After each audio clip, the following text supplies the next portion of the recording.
कीड़ा तब आता है जब बहुत ज़्यादा वो आपका गीला हो जाता है। एक्सेस गीला होने पे कीड़ा और बदबू आनी शुरू होती है। Today have plastic, our furnitures have. जब हम डस्टिंग करते हैं तो हमारे घरों की डस्ट में ही माइक्रो और नैनो प्लास्टिक्स होते हैं जो कि हमारे ही सिस्टम में फिर से अंदर जाते हैं। लिपिका जी, कितनी देर लगती है खाद को तैयार होने में? नॉर्मली अगर आप बिल्कुल स्क्रैच से शुरू करते हैं तो 3 महीने नॉर्मली लगता है, लेकिन अगर आप उसी में अपनी पुरानी खाद मिक्स कर लेते हैं तो खाद जो है वो माइक्रोब्स मल्टीप्लिकेशन से बनती है। मैं बहुत साल तक मिट्टी से एलर्जिक थी, तो मैं गार्डनिंग सोच भी नहीं सकती थी, मुझे सीधा ही रैशेस छपाकी शुरू हो जाती थी।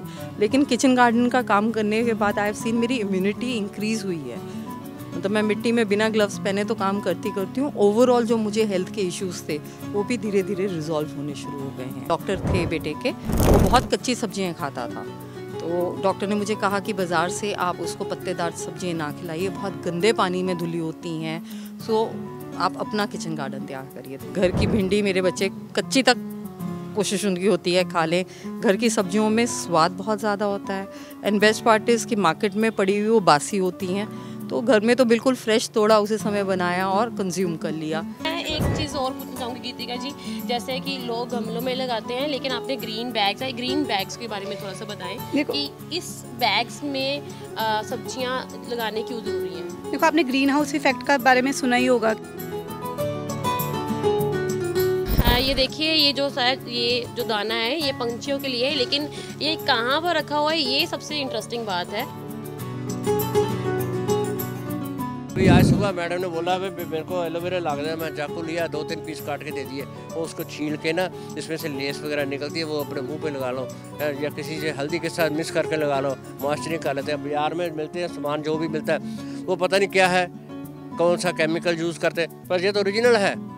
अपना यूज़ करो, ओरिजिनल घर की चीज़ ही है, घर की खेती है, अपने यूज़ करो आराम से। गार्डनिंग करने का शौक बहुत से लोग रखते हैं, लेकिन आज के समय में गार्डनिंग सिर्फ शौक ही नहीं बल्कि ज़रूरत भी बन गई है। आज हम आपको वही किचन गार्डन की एक झलक दिखाने जा रहे हैं, जो लोग घर पर ही जो है सब्जियां, तरह तरह की सब्जियां जो है वो उगा रहे हैं।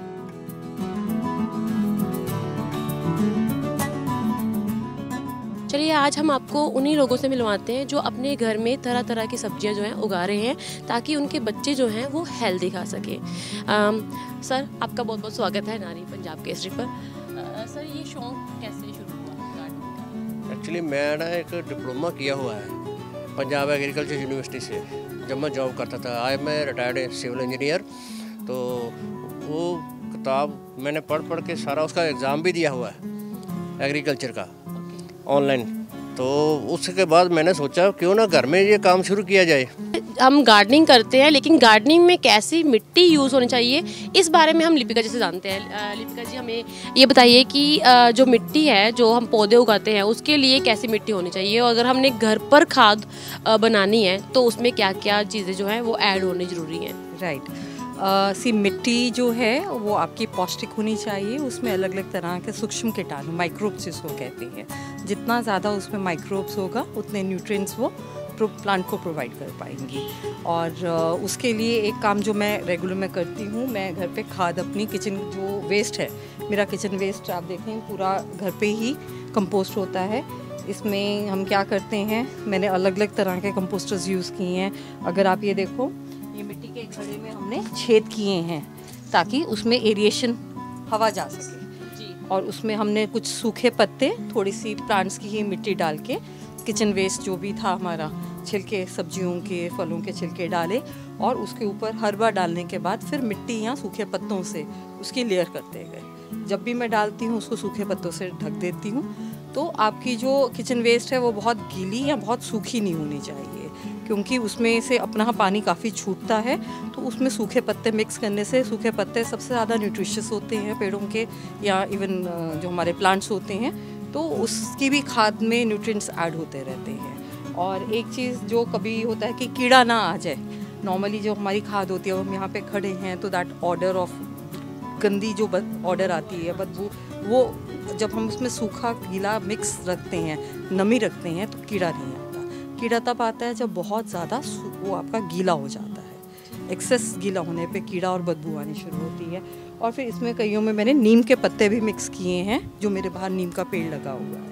उससे ये फ़ायदा है कि नीम की भी खाद जो बनेगी वो रूट्स में भी कीड़ा नहीं लगने देगी, तो मेरी मिट्टी ही ऐसी तैयार होगी, मुझे उसमें एडिशनल बाद में काम नहीं करना। लिपिका जी, कितनी देर लगती है खाद को तैयार होने में?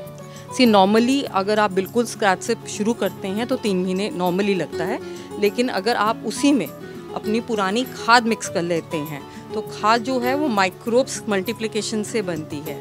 तो पुरानी खाद मिक्स करने पे ये फ़ायदा होता है कि वो 1 महीने के अंदर आपकी खाद तैयार हो जाती है। मैम, थोड़ा सा पौधों के बारे में बताया कि आपने, जैसे मैं ये ना एक क्वेश्चन लेने वाली थी कि जैसे कि मैंने कहीं पर सुना था, ऐसे कह लीजिए किसी की बताई हुई बात है कि दिमाग में से भी प्लास्टिक निकल रहा है। ये मैं थोड़ा सा जानना चाहूँगी लिपिका जी कि कैसे। बेसिकली बॉडी के अंदर आप जो भी डालोगे तो वो कुछ चीज़ें हैं बॉडी एज अ वेस्ट निकाल पाती है, लेकिन प्लास्टिक्स जो हैं वो फैट्स के साथ चिपक जाते हैं। नॉर्मली आप प्लास्टिक को गर्म करेंगे, आप देखोगे चिपक जाएगा, उसको उतारना मुश्किल है। सेम वे हमारी बॉडी हीट में जहाँ जहाँ फैट स्टोर होते हैं वहाँ पे प्लास्टिक चिपक जाता है। ब्रेन एक ऐसी ऑर्गन है जिसमें बहुत ज़्यादा फैट्स होते हैं, क्योंकि उसमें कोई बोन स्ट्रक्चर तो है ही नहीं है। तो जो भी ऑर्गन्स में फैट ज़्यादा, से लिवर है जिनमें फ़ैट ज़्यादा होते हैं, ऐसे में जाके जो माइक्रो प्लास्टिक्स, हम चाहे प्लास्टिक के बर्तनों में खाना बना रहे हैं या उसमें हम खाना खा रहे हैं या प्लास्टिक की बॉटल्स में हम पानी पी रहे हैं, तो हमारे कुकवेयर में, हमारी कटलरी में जो प्लास्टिक है, और इवन हमारे हवा में भी जो प्लास्टिक हम आसपास जला देते हैं, कूड़े में जो हम प्लास्टिक फेंक रहे हैं वो जल के नैनो प्लास्टिक्स फिर से हमारी ही सांस के थ्रू हमारे अंदर जाएगा। Not just that, even the paints today have plastic, our furnitures have. जब हम डस्टिंग करते हैं तो हमारे घरों की डस्ट में ही माइक्रो और नैनो प्लास्टिक्स होते हैं, जो कि हमारे ही सिस्टम में फिर से अंदर जाते हैं। लिपिका जी, कब से कर रहे हैं ये आप किचन गार्डनिंग जो है, और कितने लोगों को अभी तक आप मोटिवेट कर चुके हैं? किचन गार्डनिंग करते हुए तो मुझे लगभग, मेरा बेटा 14 साल का है, सो 13 साल हो गए हैं। थैंकफुली उनके जो डॉक्टर थे बेटे के, वो बहुत कच्ची सब्जियां खाता था, तो डॉक्टर ने मुझे कहा कि बाज़ार से आप उसको पत्तेदार सब्जियां ना खिलाइए, बहुत गंदे पानी में धुली होती हैं, सो आप अपना किचन गार्डन तैयार करिए। तो पहली बार जो सेब की पेटियाँ आती हैं जो डिस्कार्डेड होती हैं, तो पहली बार मैंने जो ग्रीन्स लगाए थे तो उन सेब की पेटियों में लगाए थे, और वो भी 4-5 साल तक चल गई थी। और उसके बाद भी वो जो उसकी लक्कड़ की भी खाद बनी थी वो भी इनफैक्ट प्लांट्स में ही दोबारा चली गई थी। तो कितना फ़र्क दिखता है जो घर के ऑर्गेनिक चीज़ मिलती है या बाज़ार की होती है? सबसे ज़्यादा तो कितनी सेटिस्फेक्शन है? सेटिस्फेक्शन तो एक तो जब अपने घर में चीज़ें उगी हुई निकलती हैं तो वैसे ही खुशी होती है। टेस्ट में तो बहुत ही फ़र्क है बाज़ार का खाना और घर के खाने में। मतलब जैसे भिंडी जैसी चीज़ हम कभी बाज़ार की सोच नहीं सकते कि हम कच्ची खा जाएंगे। घर की भिंडी मेरे बच्चे कच्ची तक कोशिश उनकी होती है खा लें। घर की सब्जियों में स्वाद बहुत ज़्यादा होता है, एंड बेस्ट पार्ट इज़ कि मार्केट में पड़ी हुई वो बासी होती हैं, तो घर में तो बिल्कुल फ्रेश तोड़ा, उसी समय बनाया और कंज्यूम कर लिया, ये एडवांटेज होती है। लिपिका जी, हमारे यूज़र अगर जो किचन गार्डनिंग का शौक़ रखते हैं, तो मैं चाहती हूँ कि एक बार आप सीज़न के हिसाब से बताएं कि कौन कौन सी सब्जियाँ जो हैं अभी जो समर में है लगने वाली हैं। गर्मियों की जितनी सब्जियाँ हैं, भिंडी, तोरी, तर, खीरा, टमाटर भी अभी लगेंगे, और अभी इनफैक्ट पेपर, जिसको शिमला मिर्च कहते हैं, वो भी हम लगा सकते हैं। बाकी राम तोरी, कद्दू, घिया, लौकी, ये सब चीज़ें अभी हम लगा सकते हैं। मैं एक चीज़ और पूछना चाहूँगी गीतिका जी, जैसे कि लोग गमलों में लगाते हैं, लेकिन आपने ग्रीन बैग्स के बारे में थोड़ा सा बताएं कि इस बैग्स में सब्जियां लगाने क्यों ज़रूरी हैं? देखो, आपने ग्रीन हाउस इफेक्ट का बारे में सुना ही होगा कि ग्रीन हाउस इफेक्ट में क्या होता है कि एक ग्रीन हाउस के अंदर हम उसको अपनी सारे वेजिटेबल्स को लगाते हैं। ग्रीन हाउस इसलिए होता है कि जो हमारी जो सूरज से जो किरणें आती हैं ना, वो प्रॉपरली ऑब्जॉर्बेंट रहती हैं। अभी देखो, जो इसके कारण इसके अंदर जो हमारे जो सनलाइट आ गई है, वो उसकी कुछ रेज ना यहाँ पे रहती हैं। अदरवाइज इस कारण वो हमारे गमलों को सनलाइट ना होने के कारण भी उसके जो प्रॉपर इफेक्ट है वो मिलता है। अभी आप मानोगे कई प्लास्टिक के गमलों में वो यूटिलाइज करते हैं, तो दैट इज़ नॉट गुड, क्योंकि उसमें क्या होता है, हमारे जो बॉडी के अंदर माइक्रो प्लास्टिक ना किसी लेवल पे जाएंगे था कि दिमाग में प्लास्टिक जी। तो क्यों होता है? क्योंकि कई लोग क्या करते हैं, प्लास्टिक के गमलों में वो सब्जियां लगाते हैं। घर की देखो सब्जियां लगानी वेरी गुड, पर वो भी हमें उस तरीके से लगानी चाहिए। हमें प्लास्टिक के गमलों में सब्जियां नहीं लगानी चाहिए। इवन अगर सब्जियां लगानी है तो मिट्टी के गमले हों या फिर ग्रो बैग्स हो जाए, या सबसे बढ़िया जो है सॉइल में, क्योंकि सॉइल से जितना इनको न्यूट्रिशन वैल्यू इनको मिलती है वो कहीं और से नहीं मिलती। बट देखो हर कोई सॉइल में नहीं लगा सकता, हर किसी के पास वो इतना एरिया नहीं है। और छत पे करने के लिए भी देखो अगर सॉइल में लगानी हमें प्रॉपर वो वाटर प्रूफिंग करनी चाहिए पड़ेगी, बहुत कुछ उसका प्रोसीजर है। तो ये जो ग्रो बैग्स हैं ये उसका परफेक्ट सोल्यूशन है कि ग्रो बैग्स या फिर मिट्टी के गमले, ताकि हमारी जो सब्जियां हैं वो अपने न्यूट्रिएंट्स प्रॉपरली उनमें बने रहें और प्रॉपर हमें हेल्दी और हमारी कुछ भी चीज़ मतलब हमें मिस होकर ना मिले। अच्छा, मैं ये बात भी जानना चाहूँगी, जैसे आप पानी देते हो पौधों को तो क्या इफेक्ट पड़ता है रूफ पे, छत पे, सीलन का या कुछ भी?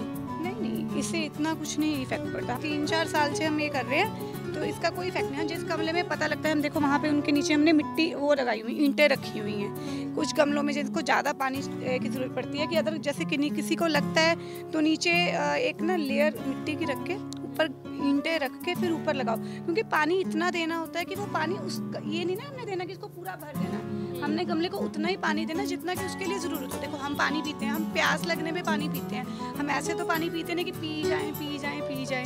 गमले को भी उतना धीरे धीरे थोड़ा करके पानी देना है। जैसे हमें अभी आप देखो, अगर आपको ये जैसे लग रही है इसके अंदर आपने मिट्टी डाली, आपको ये लग रहा है कि ये ड्राई है, ये ड्राई नहीं है क्योंकि मिट्टी अंदर तक गीली है, तो इसको पानी की ज़रूरत नहीं है, अभी नहीं है। तो 1 इंच आपकी उंगल गमले के अंदर चले जाए और आपको लगे कि उस अंदर भी पूरा ड्राई है तो उसको पानी की ज़रूरत है।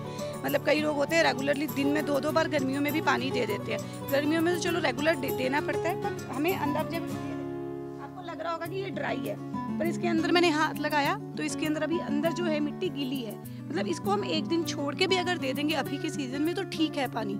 आफ्टर जब प्रॉपर गर्मियाँ आ जाएंगी तो इनको रेगुलर पानी देना पड़ेगा। सब्जियां भी लगी हुई हैं, ये हमने बनाया भी है। और इस पौधे की खास बात पता क्या है, इसमें सीड नहीं होता, इसमें बीज नहीं होता। बैंगन आप काटो ना, इसको बीज दिखाई नहीं देता आपको। अच्छा, ये घर वाला जो बैंगन, हाँ, बहुत अच्छा है पौधा। ये मैंने अपने भाई के घर ना भेजे भी है, वो कहते हैं हमको भी खिलाओ ऐसे बैंगन, जो है बहुत टेस्टी है पत्ते। हाँ, ये देखिए, ये जो शायद ये जो दाना है ये पंछियों के लिए है, लेकिन ये कहाँ पर रखा हुआ है ये सबसे इंटरेस्टिंग बात है कि यहाँ पर क्या होता है कि हम बाजरा डालते हैं तो पंछी खाते हैं तो आधा गिरता है, लेकिन इसमें ऐसा जो है प्रॉब्लम नहीं आएगी। सर इसके बारे में थोड़ा सा बताइए। तो इसका है, एक तो पंछी के बैठने के, चिड़िया के बैठने के लिए स्टैंड बना हुआ है। वो इसमें ये देखो जब पॉइंट बने हुए हैं, 4 पॉइंट बने हुए हैं दोनों तरफ। पंछी बैठता है ऊपर, चोंच से अपनी दाना खाता है, जितना खाना खा लिए बाद में उड़ जाता है। इसमें एक तो चीज़ वेस्ट नहीं होती, नहीं तो आप कैसे जहाँ मर्जी फेंक दो दाना, वहाँ चींटियाँ खा जाएंगी, पंछियों को मिलेगा नहीं ये दाना। पर ये एक तो प्रॉपर रहता है, कवर्ड है, गीला नहीं होगा, सूखा रहता है दाना, उनको खाने को मौज रहती है, आराम से खाते हैं। अगर बीच में गिर भी गया, ट्रे लगाई नीचे, बीच में गिर भी गया, यहाँ से भी खा लेंगे। पंछी भी मेहनत करेंगे, यहाँ पर बैठेंगे, दाना निकालेंगे, जितना खाना है खाएंगे, यानी कि वेस्टेज जो है वो भी नहीं कर पाएंगे। ये दोनों चीज़ें मुझे बड़ी अच्छी लगी थी कि देखने पे भी अट्रैक्टिव लग रही है और डेकोरेशन का काम भी दे रही है। एलोवेरा के बारे में तो सब जानते हैं, लेकिन ये इसके एक बार फिर हम जानना चाहेंगे कि इसकी केयर कैसे कर सकते हो और इसको कितने पानी की ज़रूरत होती है। कोई खास जरूरत नहीं है इसकी पानी की, जब भी पानी इनको पौधों को देना रहता है, इसको भी दे देते पानी।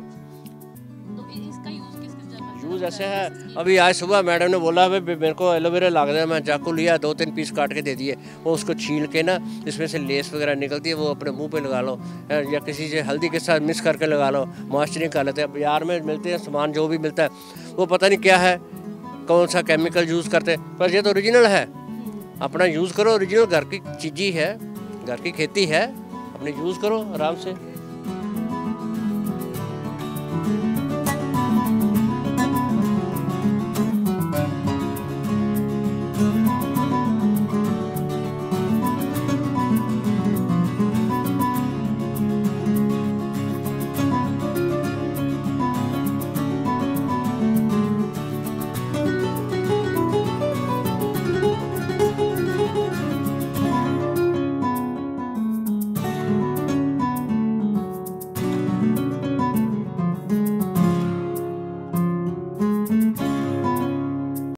की और वीडियोस के लिए आप नारी के पेज को यूट्यूब पर सब्सक्राइब, फेसबुक पर लाइक और इंस्टा पर फॉलो करना ना भूलें।